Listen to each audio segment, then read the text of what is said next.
Good evening, everyone. So tonight for me is a night of thank yous. I'd firstly like to thank Stephanie, Hannah and Amy from the Sick Children's Trust for giving me this opportunity to tell our story and for organising such a wonderful evening this evening.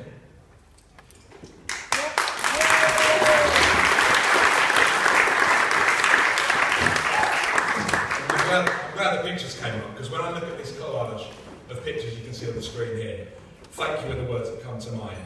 And many of the photos up there now are the same ones we actually chose when writing thank you cards around this time last year, just after our son Broderick, also known as Brody or Brodders to his friends, was discharged from hospital after 3 months of being on oxygen support. There are so many people to whom my wife Lisa and I will be forever grateful. The supportive midwives who looked after Lisa during a prolonged and protracted labour, the switched-on doctors who delivered our baby boy and acted so quickly to save his life when he went into trouble just a few minutes after being born, the incredible nurses and consultants at the Royal London Paediatric Intensive Care Ward and later at our local hospital, all of our amazing friends and family, some of whom are here tonight, who brought us clothes, made us food and sent us love from all over the world as we waited for Brody to recover from his condition, and of course to the Sick Children's Trust, a charity we didn't even know existed until we needed them more than we ever knew we would. Thank you to you all. So a bit of a story. Brody was born 5 days overdue on May 14th last year after a traumatic few days leading up to his birth, during which time the doctor said some sort of distress led him to, and I'm sorry to say this after such a nice meal, but he passed his first meconium poo inside the womb and inhaled it. Now this is not something a baby's supposed to do. If any of you have ever seen meconium before, you'd never forget it. The parents amongst you, oh my God, you might be wrong. You may know it, okay? It's black, it's sticky, it's like tar. It's the first poo a baby passes. You familiar with it? I had one yesterday.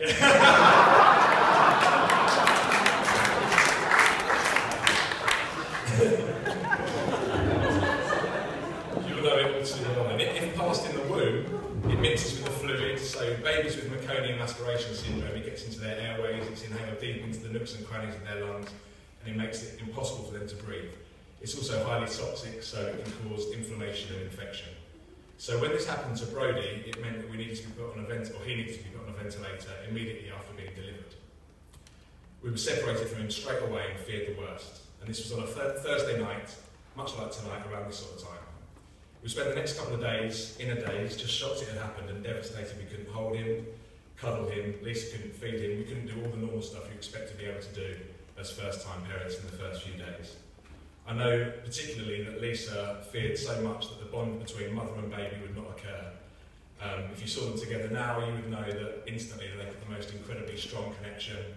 It's another thing that I'm so thankful for. So by the Sunday, we'd met loads of parents on the ward from all over the country with babies who were premature, tiny little twins who'd been born 3 months early, mums and dads who'd been there watching over their kids for weeks and weeks. If you look at these pictures, the one bottom right in particular, Brody was overdue, he was a big boy. You can see from the photo how big his legs were. We were confident he'd get better very quickly, but even still, the other parents said we shouldn't go home and drive into the hospital every day to visit.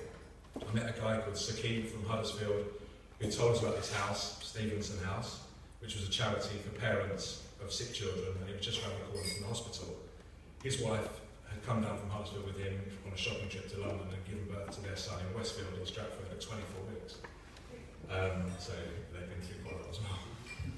When the family explained the home from home to us, we felt that we didn't really need or deserve to stay there because we were only 45 minutes away in Essex, far closer than many other families.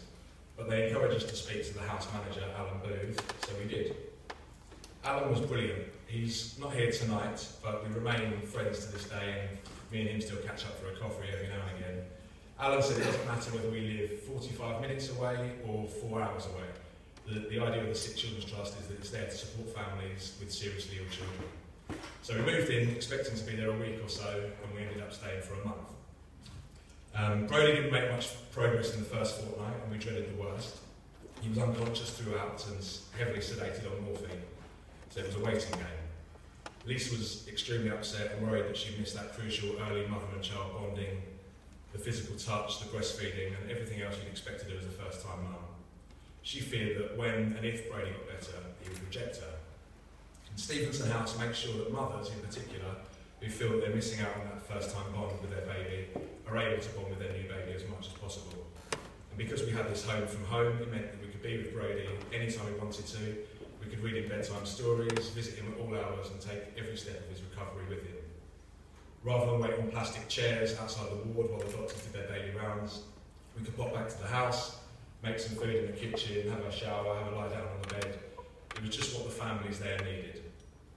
We could chat to other mums and dads, support each other, and over the course of the month we saw lots of families come and go as their kids got better. Our families and friends could come and visit. It was just so valuable to have this space so close to the hospital. As the days turned into weeks, Brodie was in danger of being sent to a specialist children's unit somewhere else in the country for more intensive treatment. But fortunately, after 15 days, he turned the corner, something changed, and on day 17 he finally woke up, and that's when we had our first cuddle. It finally felt like we were a real mum and dad. So rather than just looking at our son through a glass box, we could now take him out of his cot, hold him, bathe him, and Lisa could finally breastfeed him. It was a little bit early to take him to the pub, but things were starting to move. Over the next 2 weeks, he got a lot stronger and stronger. We were able to be there for every improvement, day or night. If it wasn't for Stevenson House, we would have felt like we'd abandoned Brodie by travelling back every night and coming in every morning. Although we couldn't do as much as a normal mum and dad could, we were still able to do some of the things and give our son all the attention and positive energy that he needed. We read him books every single day through the window of his cot, and he still loves being read to this day. So when Brodie was 30 days old, he was finally discharged from the Royal London and transferred to our local hospital. After another 5 days, we took him home on an oxygen machine, and 8 weeks after that, all the breathing apparatus was gone from our house, and the tubes were gone, and we could start cracking on with life. Here's for the tear-jerking bit. I remember walking through the door to our home after so long away and just thinking that I was so glad we were able to bring Brodie back.